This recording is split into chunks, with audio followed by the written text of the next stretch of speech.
All right, everybody, welcome back to the Bear Trap podcast. My name is John Kirby. This is going to be another solo video.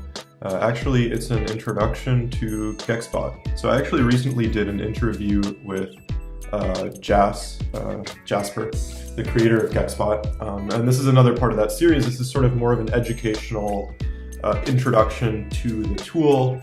And as part of that, I'm going to be talking about gamma exposure in general for those of you who are avid listeners of the podcast, of which I know there aren't too many, but those of you will already be familiar with a lot of this gamma exposure stuff, but you might still learn something new. What I'm trying to do here is to provide an introduction which dives into the why of gamma exposure, why all this stuff works. With the interview with Jasper, we sort of ran through a little bit more of the how, right? How to read it, sort of more how to trade it, that sort of thing. And so this is really sort of that fundamental, important understanding of what the tool is saying, what it means when it's saying that. And I think that that's really important. I don't think it's worth skipping over and just jumping to using it, because whenever something goes wrong, right, if you don't know what the basis is, then you're not going to be able to understand what happened, and you're not going to be able to correct for your mistakes, etc. So I think that really understanding this part of options is very important. The other thing to say is there is a lot of gamma exposure content out there. So this is by no means going to be the most exhaustive or the best. There's a lot of resources like Spot Gamma, Gamma Edge, any array of gamma names, articles online, whatnot. The Bear Trap Discord itself is a great resource as well. But what I'm trying to do is just provide something relatively short so that you'll be able to get a deep dive quickly and know more or less what's going on. So you'll see on my screen, I have Gexbot up already. It's running live. And this is just kind of where we're going to start. So for most of those of you who have traded options before, you know, right, that like options are distributed across strikes. You can buy a call, or you can buy calls or puts. You can sell calls or puts. And so there's those, essentially those four possibilities, right? Four really, really basic possibilities. Then in order for those transactions to happen, you also know that, well, somebody has to be on the other side of them, right? Like if you're going to buy a call, somebody has to sell it to you, right? Because these are fundamentally contracts between people or institutions or whatever. And it's an arrangement that we make. If I buy a 4090 SPX call from you expiring today, then I make $100 per point for every point at expiry above 4090.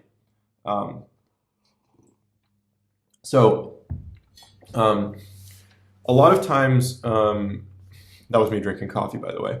A lot of times when people talk about gamma exposure, they talk about the market makers.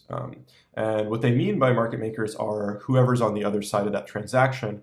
And the implicit assumption there is, hey, most of the people or most of the entities on the other side of that transaction are larger entities, which are performing the function of giving immediacy to market participants, right? So for instance, if I wanted to buy a very specific option and there was nobody out there to sell it to me, it might take me a really long time to make that transaction happen. Whereas if there's an intermediary and that intermediary is buying and selling options all the way along the chain all the time, then they could sell me the option that I want and compensate with two of a different option. So essentially bringing buyers and sellers together.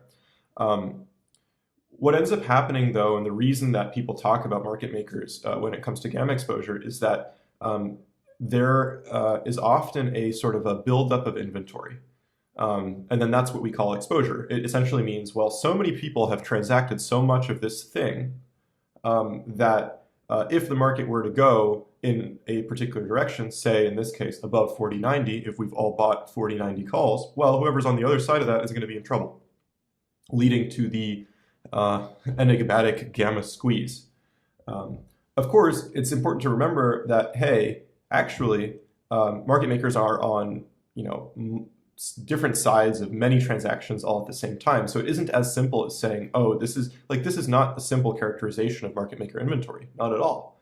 Rather, what we're doing, and I'm going to get into this in a bit, is just sort of monitoring the overall traffic. And the intuition behind that is market maker or not, it doesn't really matter. The point is that if you sell an option, you're taking on more risk than if you buy an option. Because if you buy an option, you know exactly how much money you had to put down.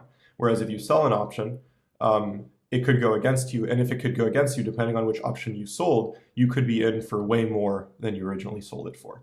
And so the idea is that there's an asymmetry there, right? Sellers of options in general have greater obligations, or in theory, they ought to be more cognizant of their obligations and hedge them better than option buyers. So that's how I jump over the whole market maker, non-market maker debate, and I think that's a much simpler way to think about this.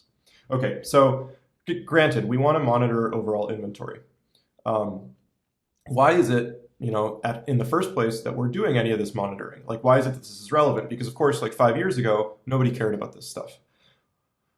It just so happens to be the case, and I'm sure that most of you guys have heard about this, that there's some crazy statistics, like 44 to 50% of overall notional value dominated by like overall notional value traded on the index itself, whether it's SPY, SPX, whatever, is concentrated in 0 DTE options. In other words, the point is, an easier way of saying this is, it used to be the case that large share transactions of the underlying, in addition to other factors, mostly controlled the price of the indices. Now it just so happens to be the case that there is so much volume of options and there's so much leverage in that world, and the options are operative on such a short time frame that it is the paradigmatic tail wagging the dog. The options are moving price. And so as far as all those volumes are concerned, you don't have to take my word for it. I don't have it up now, but you can take a look at CBOE. They have great statistics on this stuff. As far as gamma exposure, or rather, sorry, options being the tail that wags the dog, the easiest way to see that is gamma exposure. And you kind of have to spend a little bit of time with the markets themselves in order to see it. So, that's not something I'm going to do for you. Obviously, nobody's going to do that for you. If you spend time with a tool, you'll see whether it makes sense to you or not. I'm just here to sort of explain to you, give you an introduction as to what it's looking at and how to understand it. In any case, let me actually jump over for a second to an option table, because that's what we need to do in order to start to understand what's going on with this chart. So here's just like an option table from the CBOE. Right, we have like all of our familiar bits and pieces. It doesn't really matter what strikes we're looking at or anything like that. It's just, the important thing is just that we're looking at a table. So we have bid ask for calls, bid ask for puts. And then we also have volume, which is right here. So it's how many contracts have been transacted so far today. And then we have INT, or open interest. Usually we refer to that as OI. And open interest tells us how many contracts of this particular option were open left open as of the close yesterday. And then you also have your options Greeks, right? A lot of you are familiar with delta, gamma. Of course, we're going to be focusing on gamma a little bit here. But let's think a little bit about delta first, right? So options are weird, right? Because an option, at least a standard option, it's not for one share, it's for 100 shares of the underlying. But the weird aspect is that we don't know if it's going to expire in the money or not. And so the whole idea behind delta is that it's a fancy equation, Black-Scholes and Merton equation. There's a lot of different, there's like binomial models, there are different models that you can use to calculate these things. But essentially what it's trying to do is it's going to tell you if your option were shares, right, then how many shares would it be? And the reason that that's important is because if, let's say that, you have a 4090 call and SPY is, or SPX in this case, is trading at 4090. You can see that, it's kind of where it was, and so you have 0.48 delta. That means that this option is simulating 50 shares, meaning that if the price of the index were to move up by 1, it would be as if you had 50 shares in terms of how your option is going to appreciate. But because of the binary nature of options. In other words, expiry in the money or not, and if it doesn't expire in the money, then it's worthless.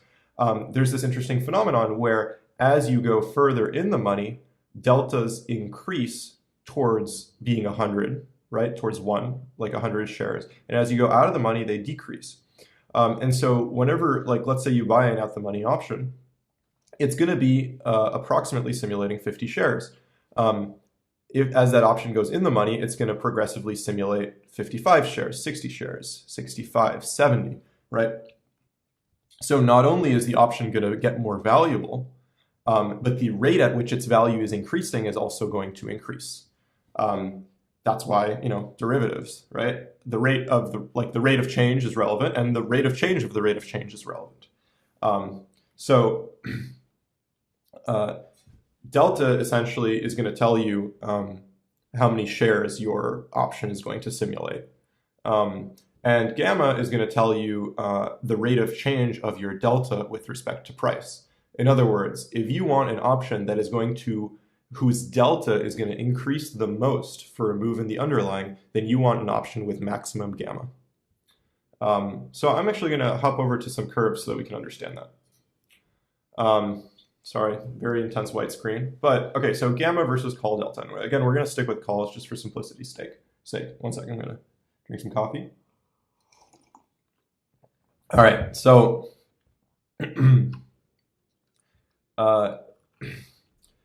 your gamma curve is going to look like this bell curve over here, right? And the center of it, it doesn't say here, but the stock price in this particular example is around 25.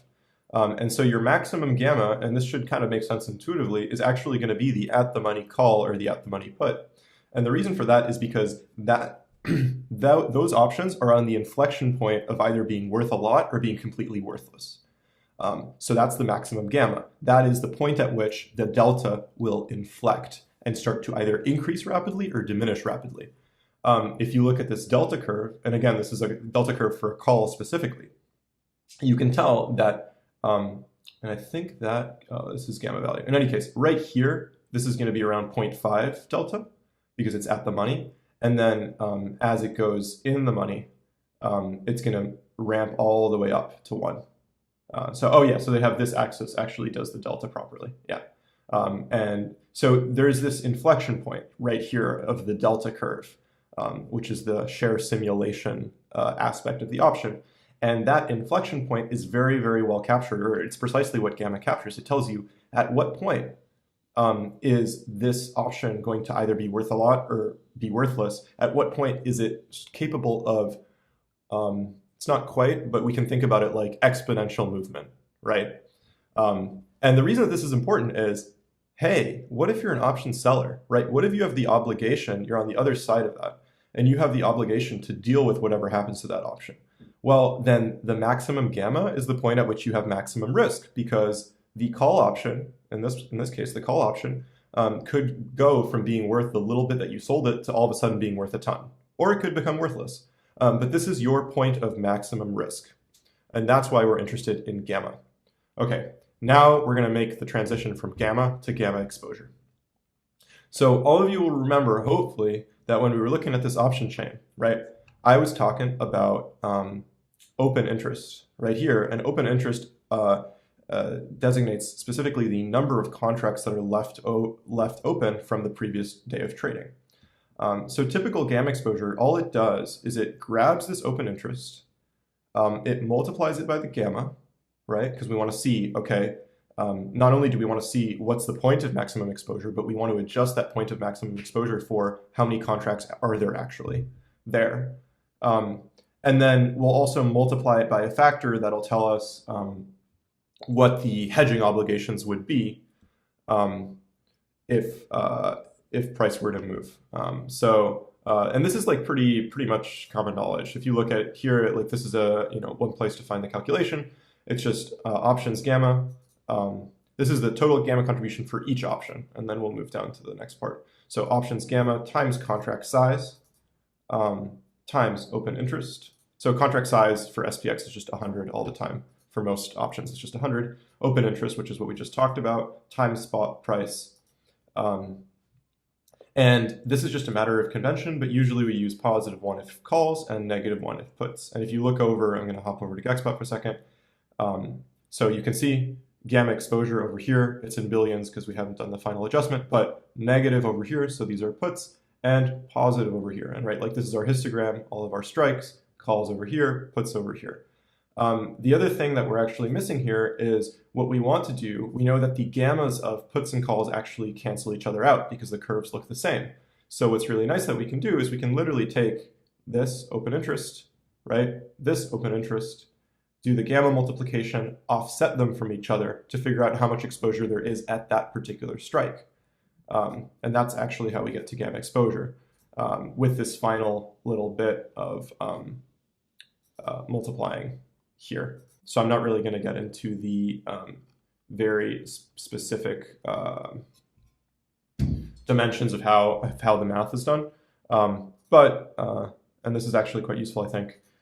He puts it here in plain English: option dealers need to sell, and by dealers he's saying people on the other side of the people who own those options need to sell 19 billion worth of SPX index for each 1% move down, and buy 19 billion for each 1% move up, according to those open interest numbers multiplied by the gamma exposure. Right? This is if they want to stay delta hedged, essentially. Yeah, that was a really quick, intense introduction. Hopefully these resources are all, relatively clear.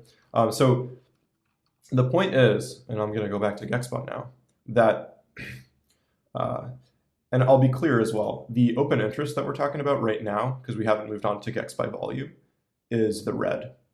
So open interest is what we see at the beginning of the day. So let me scroll all the way back to the beginning of the day. And you can see how at the beginning of the day, we only have open interest numbers because no volume has entered the picture, right? And so if we were to look here, we have multiple things that are happening, right? Just to remind you, we have call open interest, put open interest being multiplied by their respective gammas, then being multiplied as well by, I'm pretty sure it's spot squared, because I think that Gexbot uses actually, coincidentally, the same yeah, it's the same methodology as this particular site. So what's going to happen is these bars are indicating how much dealers are going to need to hedge given where spot is, right? And the bars are going to change as well because the gamma of these specific strikes is going to change as either spot moves up or spot moves down. So for instance, let's say that, just keep an eye on the red bars for this. In fact, maybe what I can do is I'll turn off Gex by volume. Can I do that? I don't think I can actually turn it off. Yeah, I can't turn it off in the historical. In any case, if you look at, we'll observe what happens as spot moves, right? So spot moves, again, oh, sorry, spot price is this 4083.20. It's this kind of line here. So yeah, anyway, it's coming. There you go. As spot moves down, see how the 40-50 strike expanded? It's because it became closer to at the money, so the gamma of that particular strike expanded. So the hedging obligations for people who are on the other side of that strike are increasing as price is coming down. In fact, we can quantify it, right? They started around 2.5 billion, and then they ended up going to, by 1030, it was more like, 3.9, 4 billion. Yeah, that's gamma exposure by open interest. So one issue that we have is that, well, open interest just tells us the open contracts from yesterday. It doesn't tell us what the hell is going on today. And so what Gexbot does is it makes the naive assumption that, well, the way that they put it is all calls are bought, all puts are sold, but it doesn't really matter. They basically just take like all the volume as if it were opening volume. And so then they perform the same calculation, except they use the volume column here. So volume here, volume here. And what that does is it basically just assumes that every single, oh, that's what I meant to say. It assumes that every single transaction that occurs is to open a contract rather than to close a contract. So as we see the day progressing, you can see how these maroon bars here are actually growing and growing and growing and growing. And some of that has to do with where spot is moving, right? Because of course, max gamma is always going to be the strikes right on spot, because those options could either be worth a ton or be worth nothing. So it's the inflection point like I was talking about before. But another part of these bars growing, and you can see, hey, the 40/50s in volume are growing a lot as well. The second component that's making these bars grow is that volume is coming in and more options are being transacted at those particular strikes. And so this is giving us a pretty good understanding for how exposure is changing over the course of the day. Now, of course, it is not the case that every single transaction is to open a contract. It's not as if contracts are just being added and added and added. Some people are bailing on their contracts from yesterday or bailing on their contracts intraday and closing them. But that's something that's very, very difficult information to gather. And what Gexbot has noticed, what I've noticed as well, is that this particular methodology actually gives you a very, very solid idea. And you have to use a little bit of your intuition. So for instance, if I see that this 4100 call strike is growing in volume, which it has been, and let's say that at the same time as I see it's growing in volume, spot price is actually falling away from it, then it makes sense to infer that a good number of those transactions are likely sells, right? So people are getting out of them, or even selling to open those. They're selling those options essentially. So you have to spend some time with the tool to figure out, to start to see, okay, well, how do these volume, gamma exposure by volume nodes interact with price? And then you can start to build up an intuition for how that is. A lot of times, for instance, this is a really good example. I think in the interview with Jasper, we were talking about this.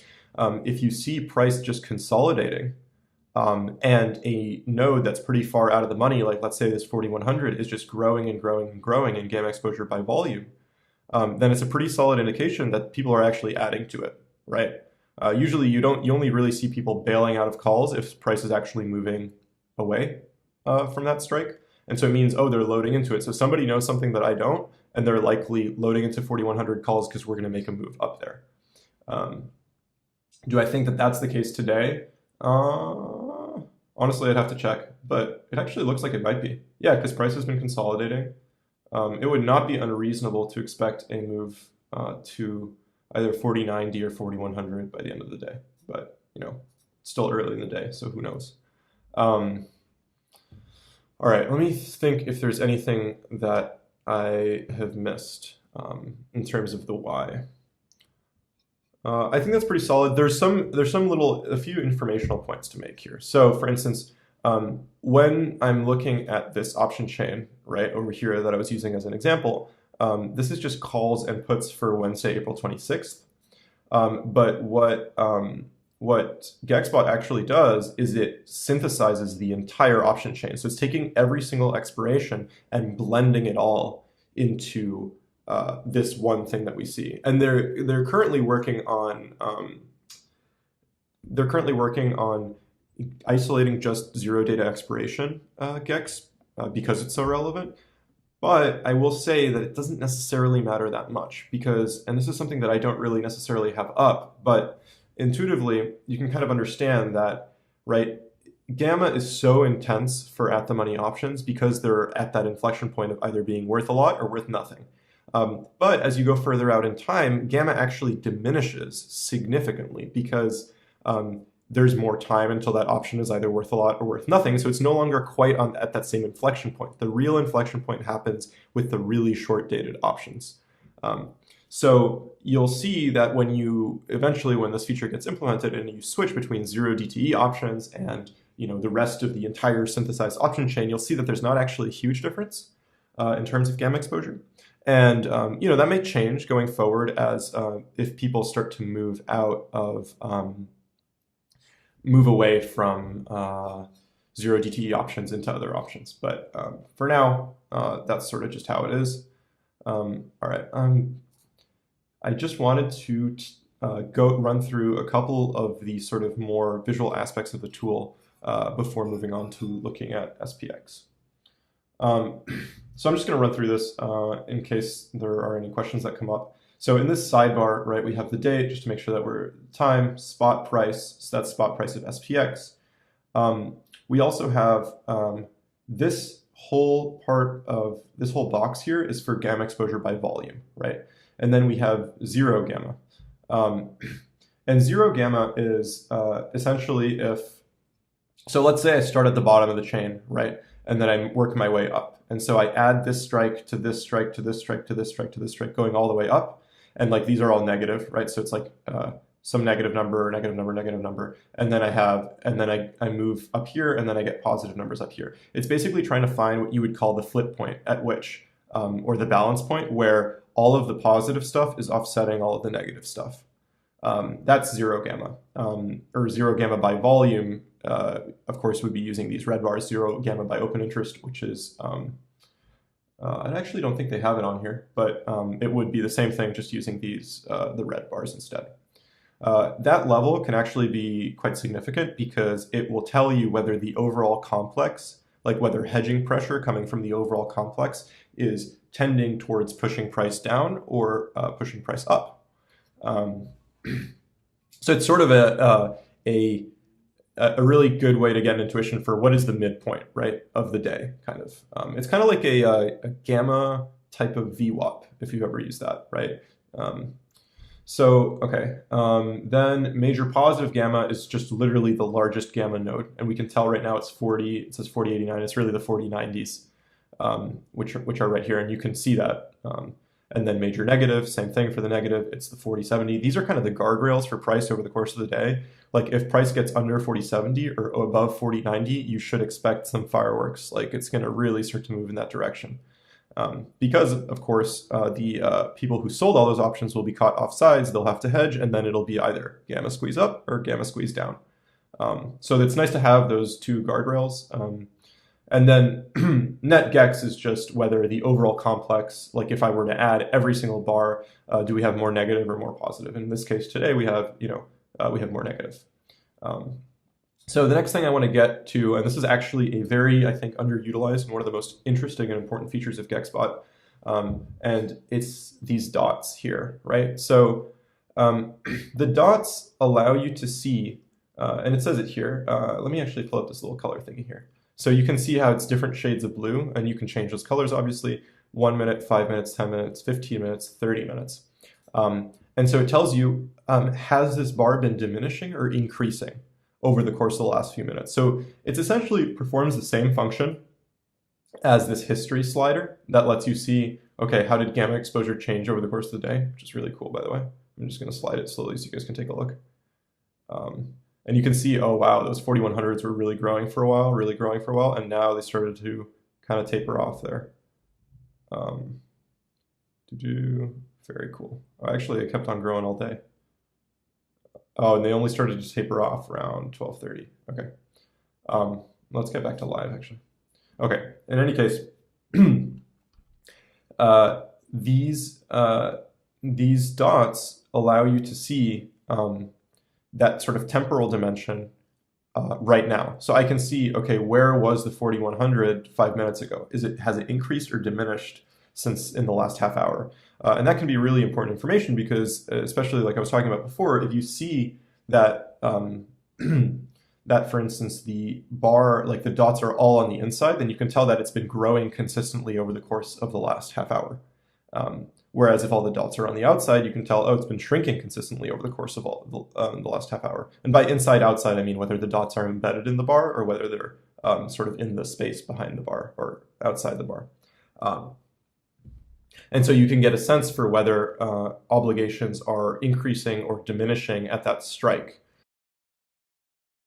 So that first part of the video, that was the vegetables, so to speak. We're eating our vegetables, figuring out the basis for this fun chart. And this part of the video is just going to be about how price responds and moves around gamma. I broke it up, so we're actually further in. This is just about, we're just near the close here of the day. Today's the 26th, if anybody's wondering. But I'm actually going to start by going back a little bit, and so to around where we were earlier in the day. So we're going to load today. Let's go back to what we were talking about before, and we were looking at those 4090s. So given what we know about gamma exposure and hedging obligations, we can sort of start to infer how price is going to behave around a given strike. And for that, I'm going to go over to this chart again. And so, right, if maximum risk for an option seller is right here, then anything coming up to the at the money is increasing risk. And then anything beyond here is decreasing risk. So this is why a lot of times you'll actually see, for instance, if we're focusing on, okay, maybe for the purposes of this part of the video, we'll talk about the 4100. If we're focusing on the 4100 and assume, get rid of all of these other strikes, like let's just think about this one isolated strike, this one isolated curve. As we're coming up, the risk for holders or for the sellers of this 4100 call contract is increasing. And it's increasing because the gamma is increasing, like this, right? Until we get to 4100. So they actually are being forced to buy deltas all the way into 4100, which is what they're going to be doing, buying deltas, which is going to push price even further into 4100. But as soon as we've hit 4100, they're no longer, their risk in terms of pure deltas, it's still increasing if price passes the 4100 strike. But in terms of the rate at which those deltas are increasing, their risk is actually diminishing because the gamma is actually tapering off, right? And so you can see that in this delta curve quite clearly, where the rate at which the delta is increasing is itself increasing until around here, and then all of a sudden it starts to taper off. So what that means is that once we've already hit the 4100 strike, there is not as much of an incentive to push price beyond it, which is why these big gamma nodes tend to be quite sticky, or these big gamma strikes tend to be quite sticky. In fact, the only way that we can really get beyond the 4100 is if people start to liquidate their 4100s and pile into the 4105s. Or they don't even need to liquidate the 4100s, they can hold on to them, but we essentially need enough people buying the 4105s that we get this sort of laddering effect where all of a sudden there's a new gamma curve that's principally moving spot, and that gamma curve is sort of like the next magnet, essentially, right? So we can kind of think about it like that, right? Like with, at least for the purposes of a call, if we're underneath that call and that call is being added to, then it actually, from a gamma exposure perspective, is pulling us up. And then as soon as we get above it, again, because the gamma of that particular strike is actually going to be diminishing the further we move away from it, it is actually pulling us back down. So essentially attraction below and actually attraction above too, right? And something similar can be said for put strikes, right? With this 40-50, right? If people are piling into the 40-50 and they're increasing risk at the 40-50 level, then hedging out that risk is going to drive us closer to 40-50. But once we've already passed 40-50, it no longer acts in the same way. That being said, the behavior of call gamma and put gamma is slightly different because you have a volatility component, which maybe I'll get to in another video. That's a little more complicated, right? Because typically as price moves up, volatility contracts, and as price moves down, volatility expands. This 40-50, once we pass it, it has slightly less of a tendency to act as a magnet from underneath, right? If spot is trading underneath a big put strike, it's actually more likely to continue lower rather than to hang out right underneath that put strike. If it's above that put strike, then that's a completely different issue.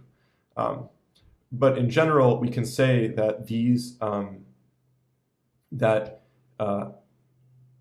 we can look at these big strikes as magnets and think about them also sort of in the sense of one of the experiments I like to kind of run in my brain is just to think about all these strikes as a ton of superimposed gamma curves on each other, right? So you'd have to draw a gamma curve around here, around the 4110, around the 4105, around the 4100, probably a bigger one over the 4100.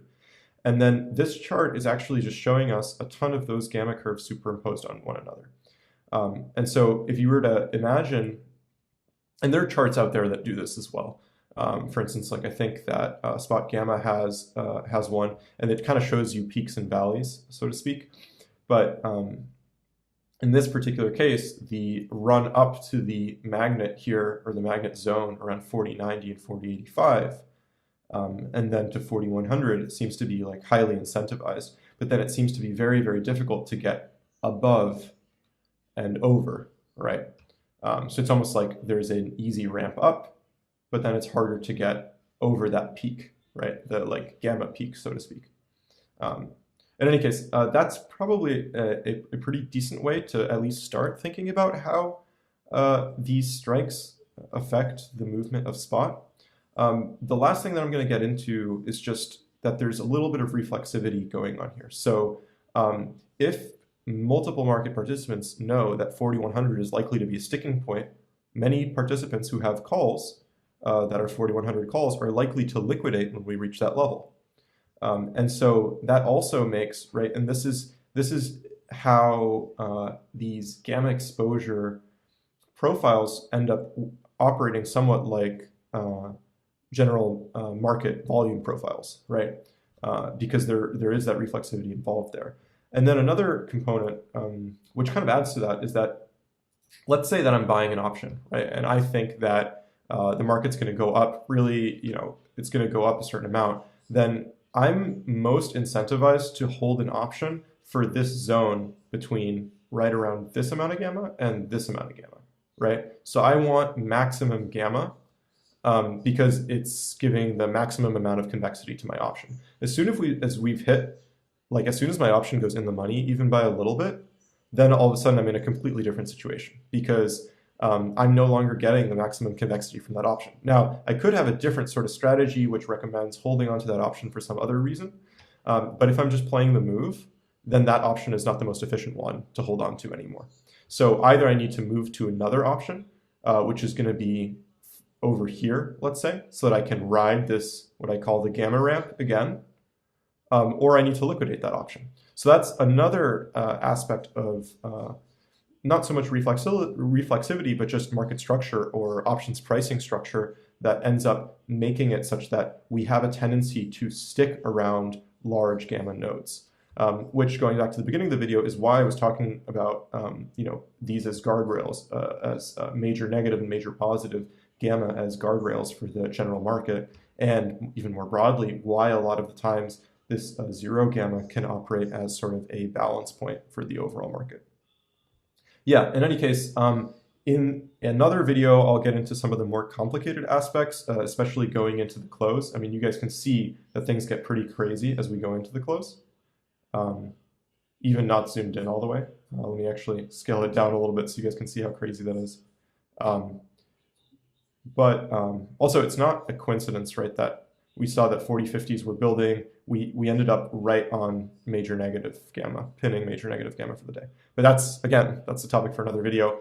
So there I'll talk a little bit about what I was hinting at with regards to the role that volatility expansion or contraction can play into navigating Gex, and then also the effect of theta or time decay on a lot of these gamma strikes and how that influences the movement of spot. But yeah, I hope you guys enjoyed this one. And like and subscribe, and I'll see you in the next one.